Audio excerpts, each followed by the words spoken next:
Have you ever felt like you were being manipulated, but couldn't identify the source? That discomfort that sets in when someone asks you for a favor or asks a question that seems innocent, but deep down, you know there's a hidden agenda. You feel used, like a piece in a game whose rules you don't understand.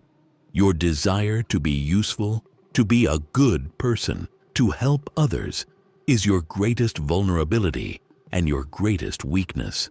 They taught you that trust is a virtue and that the world is a place of cooperation. But the truth is, on the board of power, what most people call cooperation is, in fact, a silent exploitation. They take advantage of your altruism and your loyalty. They use your energy, your time, and your effort. And in the end, you're the only one who gets nothing in return. You feel drained, and worst of all, you feel guilty for not having been able to see the manipulation. But what would happen if you could see through the masks? What if you could identify the signs, the small gestures, the subtle phrases that reveal you are being used? And what if the key to your freedom wasn't in your ability to defend yourself, but in your ability to turn the tables, to use their rules against them? Most people live in a state of denial, pretending that manipulation doesn't exist, or worse, pretending it doesn't affect them.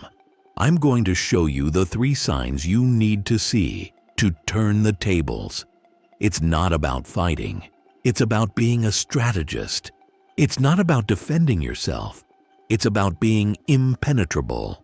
I'm going to give you the secret that the few who dominate life use to protect themselves and to use manipulation itself as a tool. It's the game of those who act in silence, of those who don't need words to dominate.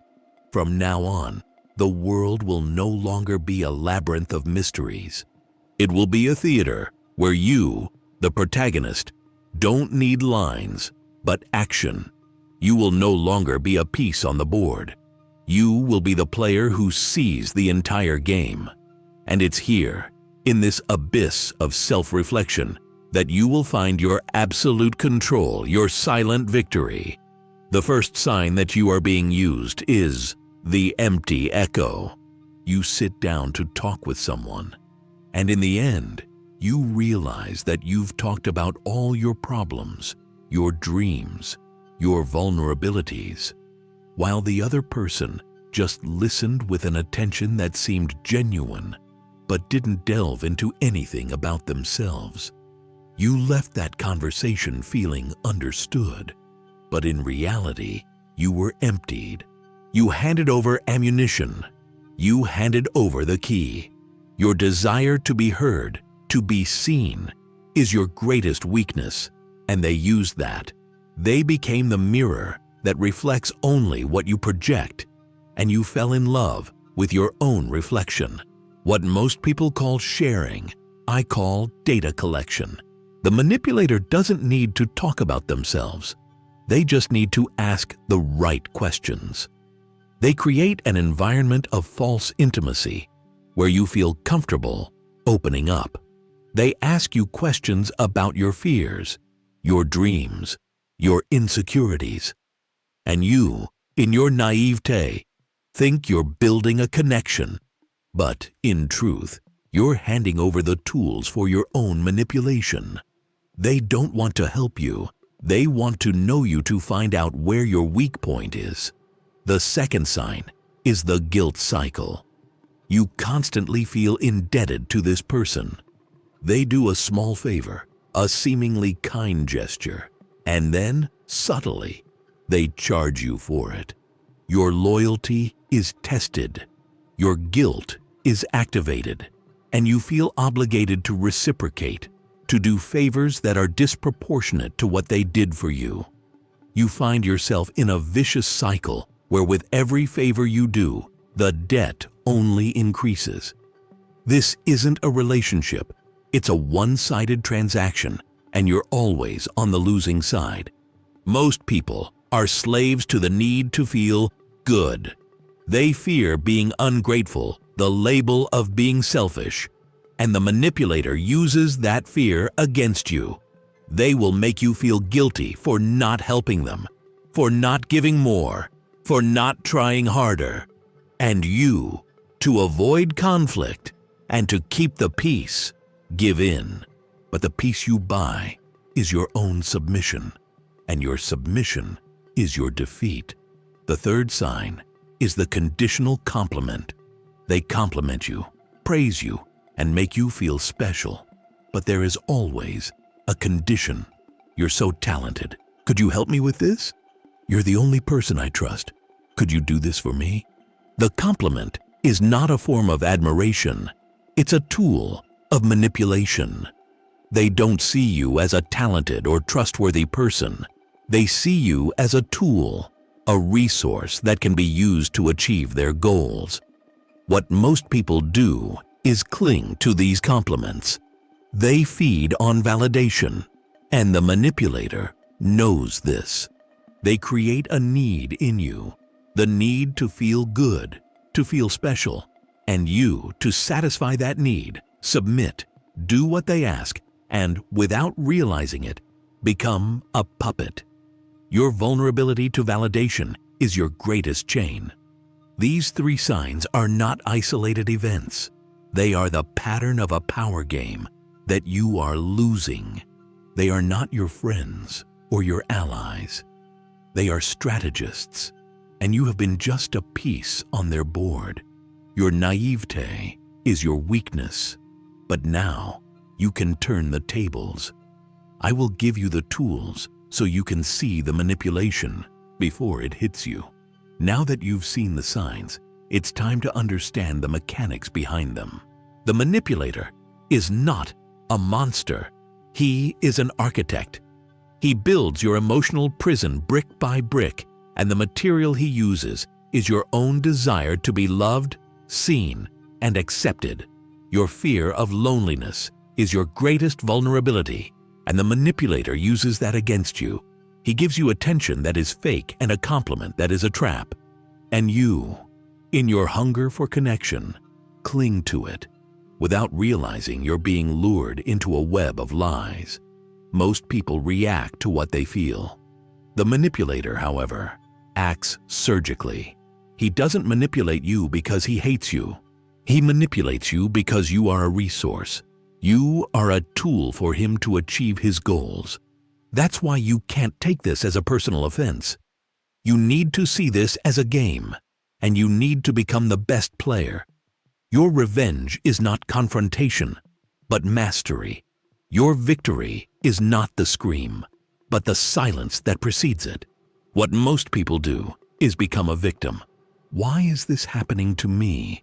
But the truth is, the fault is not the manipulator's, it's yours. The fault is your naivete, your lack of discernment. You put yourself in a position of vulnerability. You gave away the keys to your castle. Victimization keeps you trapped in mediocrity and in the cycle of manipulation. Empowerment begins with self-analysis and with the acceptance of your own weakness. Most people try to fight the manipulator, but fighting is what he wants. He feeds on conflict, drama, and your reaction. Your energy drains while his gets stronger. Your strategy must be silence. Your weapon, indifference. When you don't react, the manipulator loses control. He doesn't know what to do. He becomes predictable. And predictability on the board of power is your greatest advantage.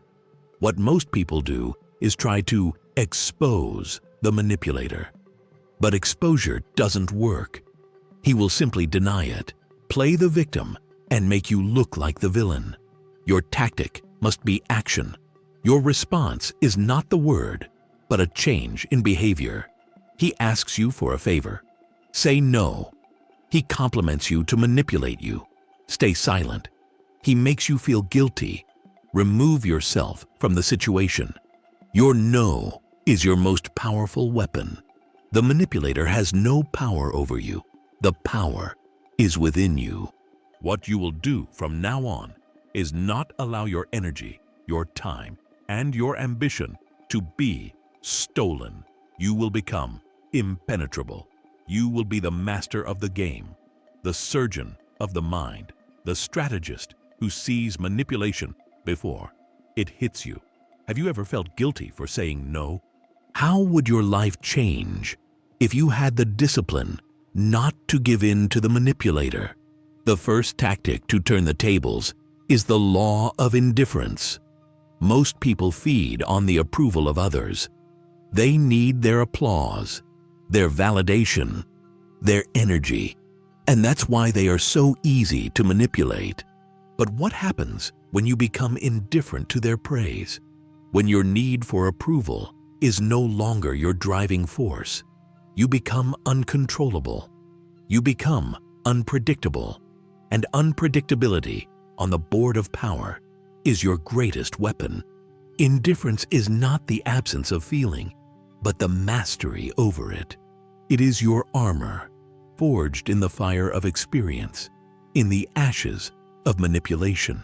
The second tactic is pattern breaking. The manipulator has a script. He uses the same tactics repeatedly because they work. Compliments, guilt, false intimacy. He creates a pattern, and your reaction to that pattern is your weakness. But what happens when you break that pattern? When you don't react as he expects? When you don't justify yourself? When you don't feel guilty? He becomes confused. He loses control. Your lack of reaction becomes your greatest strength. You are no longer playing their game. You are changing the rules. The third and most important tactic is the law of silent action. The manipulator expects you to fight. He expects you to scream, to play the victim. But your response is not the word, it's the action. You don't need a big scene to free yourself. Your freedom is in your no. Your victory is in your refusal. Your strength is in your silent action. He asks you for something? No. He makes you feel guilty? Remove yourself from the situation. He compliments you to manipulate you? Stay silent. Your action, instead of your words, is what will make him understand that the game is over. And your victory will be silent but undeniable. What most people do is feel guilty for protecting themselves. But self-preservation isn't selfishness, it's wisdom. You aren't being cruel. You are being a strategist. Your life, your energy, and your time are your most valuable assets. And your job from now on is to protect them at all costs. From now on, the world will be different for you. What was once a barrier, the manipulation of others, is now your greatest tool. You are no longer on the battlefield. You are the battlefield, and the battles they fight are with themselves, with their own lies and insecurities. Your passivity has become your aggression, your indifference, your strength. You have become an architect of the mind, a surgeon of reality. You are no longer at the mercy of others. You are the cause. They are the effect. Your life is your masterpiece, and your job is to protect it from anyone who tries to steal it. We have reached the end of the journey. What you were looking for here was not just information, but the dissolution of your own naivete. You came face to face with the naked truth of human interaction. Most people wear masks, and you, in your quest to be understood, were the only one without one. But that's over. You have become the mirror, the one who doesn't need to hide because they have nothing to reveal, the one who doesn't need to speak because their existence is their voice. From now on, the world will be different for you. What was once a barrier, the manipulation of others, is now your greatest tool. You are no longer on the battlefield. You are the battlefield. And the battles they fight are with themselves, with their own lies and insecurities. Your passivity has become your aggression, your indifference, your strength. They will tell you that you are cold, that you are calculating, and you, in your silence, will just observe. What they don't know is that this coldness is not the absence of warmth, but the discipline of not letting emotion enslave you. What they call being calculating is your new way of life, a philosophy of mastery. Your mask of vulnerability has not been replaced by another mask, but by a face of stone, impenetrable, unshakable. What you have learned is not a technique to be used occasionally. It is a new nature. The mirror does not turn on or off. It simply is. And you, from today, are the mirror that reflects the world back to itself. You don't move in their game. You make them move in your game. With every person you meet, with every interaction, remember, you are not there to impress, but to collect. And silence, which once made you uncomfortable, is now your greatest weapon. Silence is the voice of power. It is the absence of words that gives you total psychological advantage. While they speak to justify themselves, you, in silence, force them to expose themselves. With every word of theirs, you disarm them. With every silence of yours, you dominate them. Your victory will not be celebrated in public. It will be silent, felt only by you, felt by them who will not know what happened, but will feel the weight of your presence. You have become an architect of the mind, a surgeon of reality. You are no longer at the mercy of others. You are the cause. They are the effect. This is your rite of passage. The death of the you who sought validation. The rise of the you who demands respect. The battle you face today was with your own naivete, and you won it. And your reward is the invisible crown of power. There's no turning back. The abyss you looked into is not that of others, but your own. And what you saw was your own capacity to dominate. They will continue to see the world through a veil of illusions. You now see reality, raw and without makeup. Don't try to convince anyone. Just be what you have become. Let them confront their own reflection. The mirror does not speak. It only reflects the truth. If your mind has been altered, the change has already begun. Leave your silent mark.